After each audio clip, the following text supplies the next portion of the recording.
Magandang araw mga bossing, sa naghahanap dyan ng gwapong SUV, ito available tayo mga bossing. 2017 na Montero Sport GLS Premium mga bossing. So ito na po yung naka power seat, naka leather yung kanyang upuan mga boss. Pasilip natin.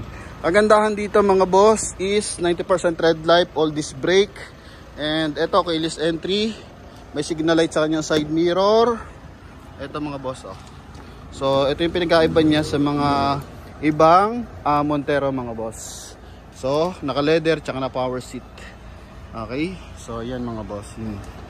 Then push start, syempre power fold, retractable yung kanyang side mirror, all leather simula harapan hanggang likuran mga boss. So dito may papadent lang tayo ng bahagya, ito tsaka ito mga bossing. Hindi na pipinturahan yan, ipipaintless lang yan mga boss. So babalik sa magandang ano yan mga bossing, kumbaga platform ano yan. So LED yung ating tail light mga bossing. Then sa price 940, so pwede nyo makuha to sa Promote PH sa halagang 880,000 mga bossing, no?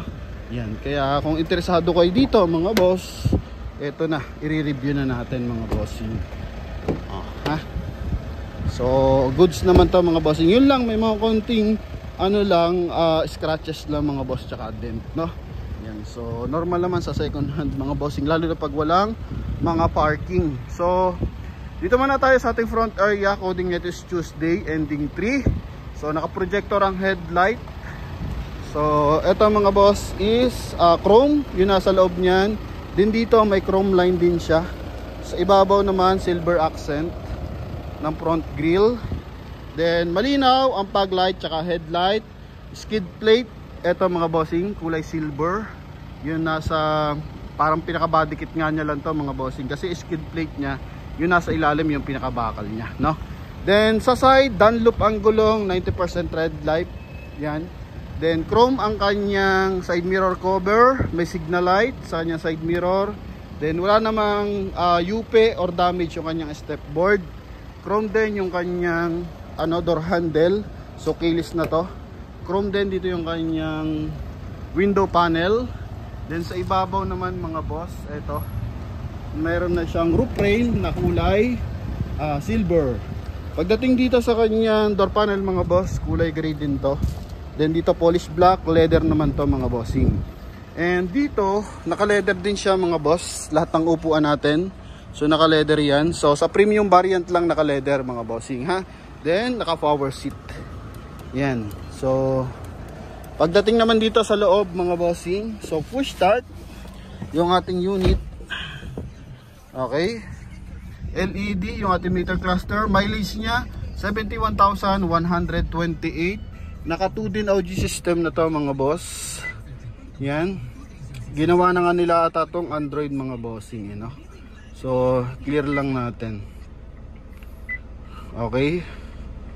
Hindi, offline navigation lang ang meron mga bossing. Kaso hindi gumagana yung offline navigation niya kasi wala na yung kanyang card mga boss, no? Pero pwede nyo tong upgrade to Android mga boss. Okay? Yan. Then dito sa ating steering wheel, so ito lang pinaretouch ng bahagya kasi hindi naman siya pudpud eh. May mga punit lang mga bossing. So nasira siya ng steering wheel cover. So dito is meron siyang silver accent, chrome line. Yan, tapos meron siyang paddle shift. Yan, paddle shifter mga boss, busina. Okay. Yan, tawag dating dito sa center console. Ito, silver accent na malaki, naka-automatic climate control. I think 9-speed automatic transmission. And ito mga boss is naka mga bossing, electronic handbrake. Yan. Okay, side niya. Then, pagdating sa airbag, mas marami ring airbag to mga bossing. May airbag sa side, may airbag sa dashboard mga boss. Okay, chrome yung kanyang door opener mga bossing. So, retractable pa rin yung kanyang side mirror. Yan, so power adjust. Then, syempre. Okay. So, responsive naman, magkabilaan mga boss. Yun o, yun yung in-next natin. Toyota Camry, kitang-kita. Sun visor with mirror. Kulay gray yung ating ceiling mga boss. Yan ha. Then dito rin sun visor with mirror mga boss. So angat lang natin to, then puntahan natin sa likurang part. Dito naman pala meron siyang AUX tsaka USB port mga bossing. Dito naman 12 volt socket for charging port. May switch din ng aircon para sa likuran mga boss. Yan, aircon blower.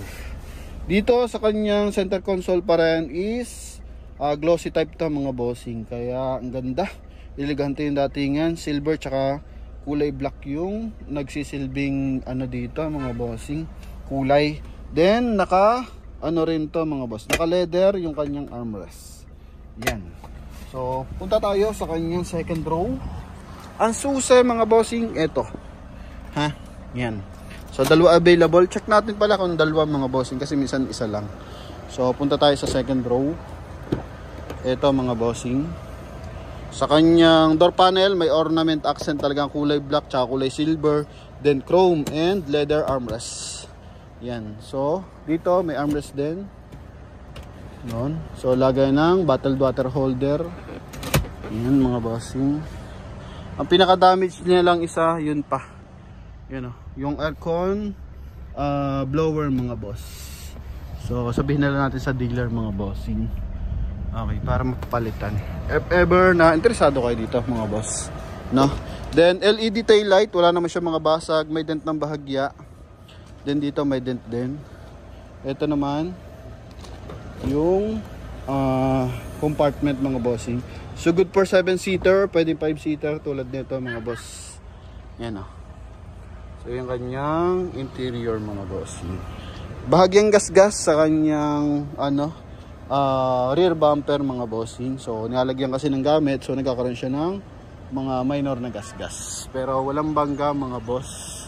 Ito is na dento, sinabi ni sir kung saan. So klaruhin natin mga bossing. Pero hindi siya bangga mga totally mga boss, no? Yan. So I think sa pag-angat mga bossing sa parking.